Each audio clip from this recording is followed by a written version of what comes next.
morning, little diggers and treasure seekers. Now, I wonder if you know what's going to be coming up really soon. In about a week's time, it's going to be Easter. And I love Easter. I love Easter for lots of different reasons.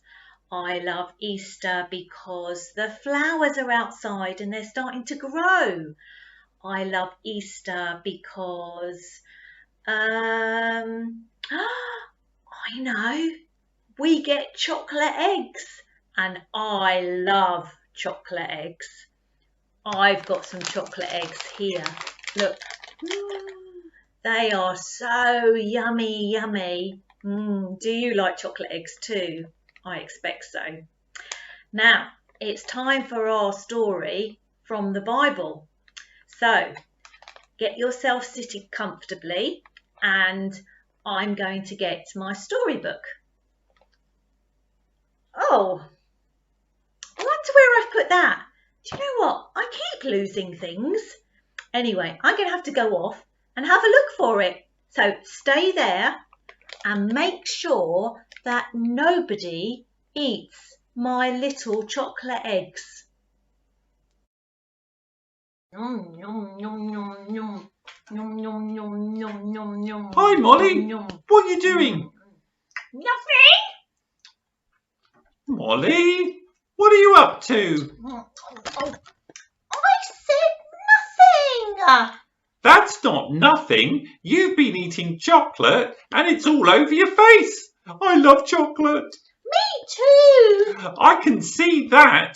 Where did you get those chocolate eggs from anyway? Did Hazel give them to you? Well, did she? Not exactly. What do you mean, not exactly? She either did or she didn't. Well, oh no, she didn't, did she? They are the eggs for her Little Diggers and Treasure Seekers video. You took them. Not really. They were just like lying here on the table and they look so yummy. I just had one first and then I couldn't help myself. You know how much I love chocolate.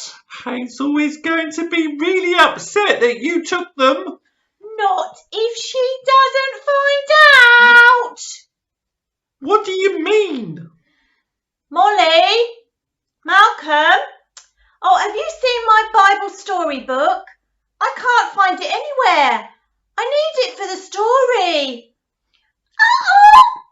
Here she comes! Hey, Molly, where are you going? Hiya, Malk. Right, well, do you know what? If my head wasn't screwed on, I think I'd probably lose it. But I found my storybook ready for the story for Little Diggers and Treasure Seekers. So I think I am all ready. Hang on a minute. I'm sure that I left a bag of eggs down here on the table, but all that seems to be left is an empty packet. Malcolm? Well, but it was Molly. Now don't you go blaming your sister. You know how many times I've told you that you mustn't take things that don't belong to you. But I didn't do anything wrong. No buts, Malcolm. Now, there's going to be a consequence. You cannot take things that don't belong to you. So, no treats for the rest of the week. That's not fair. I don't deserve to be punished. I didn't do anything wrong. Oh, sorry about that.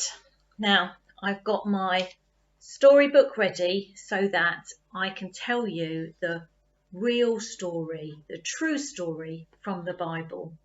Oh, hello, Molly. that on your face? Come on, let me have a little look. It's a bit sticky. Is that chocolate on your face? It looks like chocolate and it smells like chocolate. Did you take the chocolate eggs and not Malcolm? Oh dear, but I punished Malcolm. He actually was telling the truth and he didn't do anything wrong. He didn't deserve to be punished.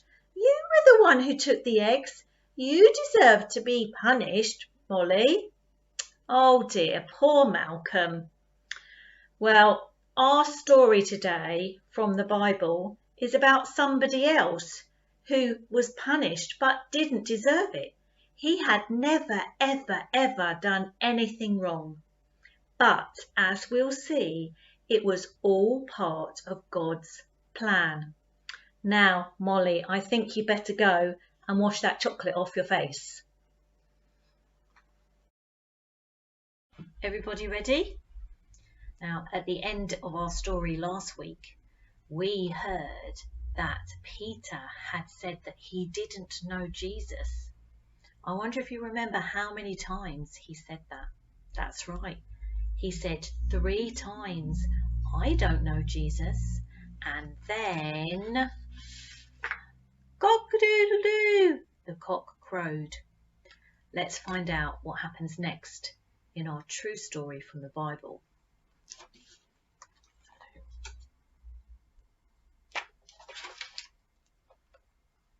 Okay, so the next day, after Jesus had been taken away, the priests got together to talk about Jesus. We can all agree on one thing, they said. Jesus is causing a lot of trouble for us. He says things we don't agree with. He says that he's God. We need to get rid of him. But they couldn't do it on their own. They needed Pilate, who was in charge of all of Jerusalem and all of Israel at the time, to say that it could happen. He was the Roman governor. Only he was allowed to say if somebody could be got rid of or not. So they took Jesus to go and see Pilate. But when he went to see Pilate, Pilate couldn't understand. He thought, this man, he hasn't done anything wrong. I don't understand why these people are getting so upset about what he's done. I can't find anything that he's done that is wrong. But it's my job, so I better do something. So he asked Jesus some more questions. And still, he couldn't find anything that Jesus had done wrong. He didn't deserve to be put to death. No. So he went and told the priests, what I'll do is I'll make sure that we hurt him a bit. So the soldiers hurt Jesus and they got a crown of thorns and they put it on his head and they gave him a purple robe. And they laughed at him and they said, look, look, there's the King of the Jews. They were really nasty. Then Pilate had another think. I still can't find anything wrong that Jesus has done, but he took Jesus out to see the crowds. There was now a big, noisy, angry crowd. And they said to Pilate, you have got to set one person free. It's the time of year that happens, so you've got to do it. And they started to shout that they wanted a man called Barabbas to be set free. They said, free Barabbas, free Barabbas. But Barabbas had done some very wrong things and he was in prison. Pilate asked them again, "What shall I do with Jesus?" And the crowd said, "Crucify him, crucify him." That means put him on a cross. And that's what Pilate did. He set Barabbas free. "Well, if that's what you want," Pilate said. And that's what happened. So Pilate got the Roman soldiers to go and get Jesus. And as the morning sun rose, Jesus and 2 other prisoners were led outside of the city to a place where they were going to die. Each of them carried a wooden beam on them, and that was part of the cross. That was what they were going to put together to be part of the cross. And there, on the hillside outside the city, Jesus was put on the cross.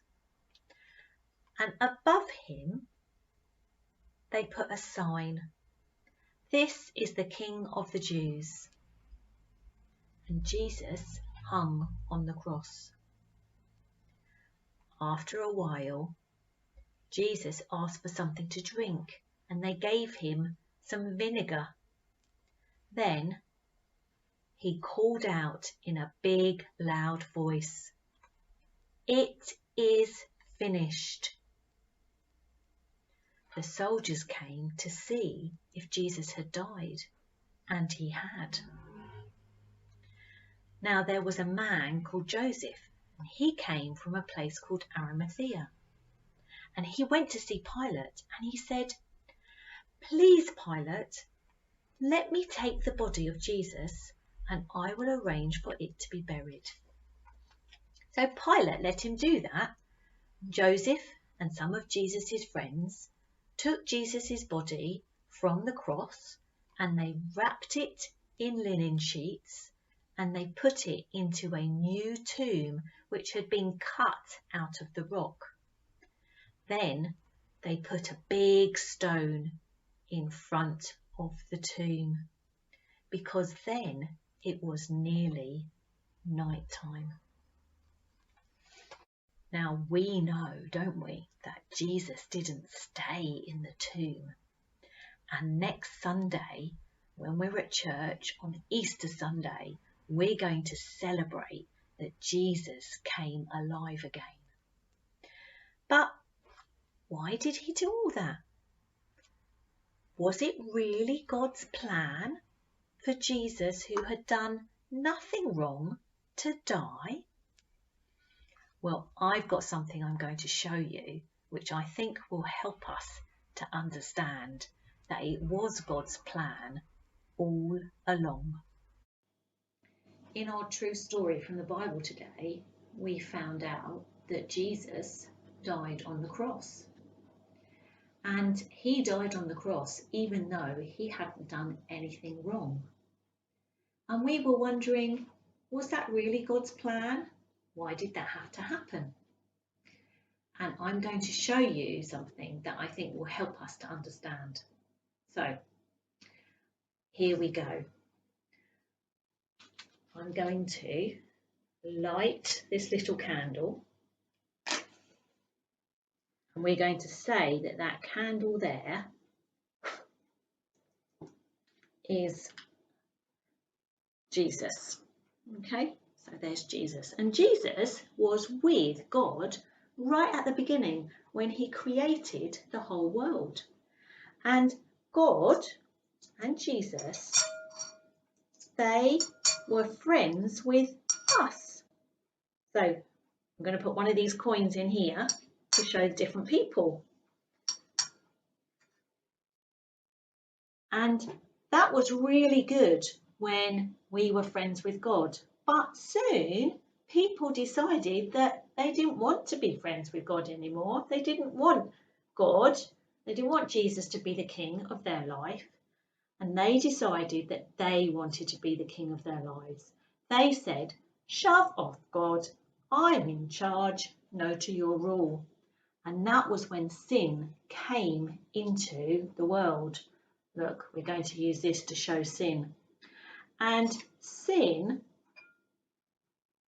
came into the world so that we were all in darkness and we couldn't be friends with God anymore. We were separated from God. We were completely covered in sin. But God had a plan, and it was always his plan all the time, all along, was that he sent Jesus into the world, and Jesus came and he died on the cross. He died on the cross in our place. We deserved to die because of the sin that we had done when we do wrong things and when we say wrong things and when we say, shove off God, I'm in charge, no to your rule, when we reject God. And Jesus died in our place. He took on all of that sin.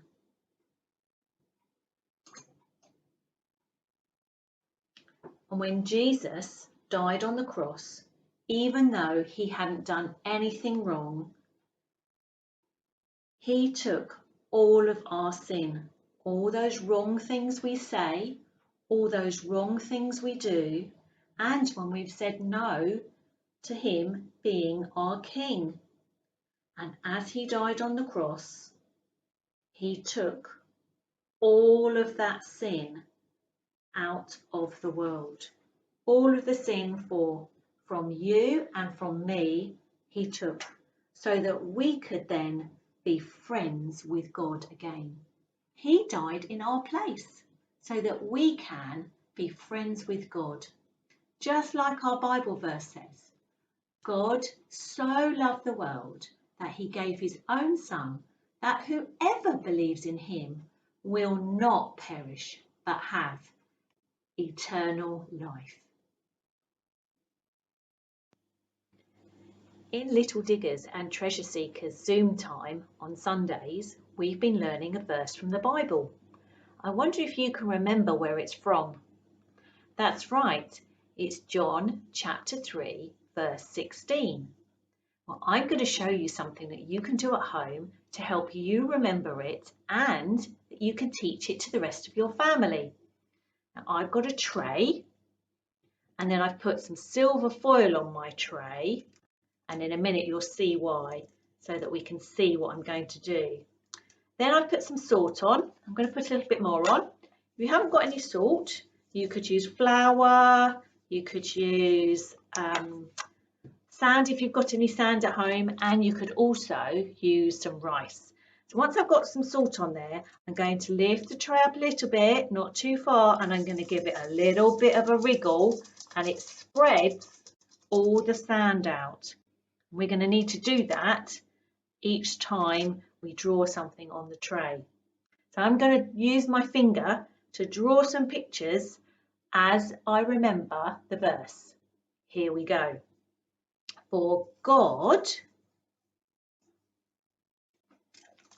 so loved the world that he gave his only Son, that whoever believes in him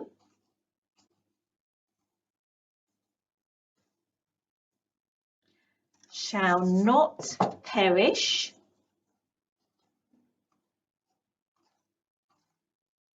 but have everlasting life.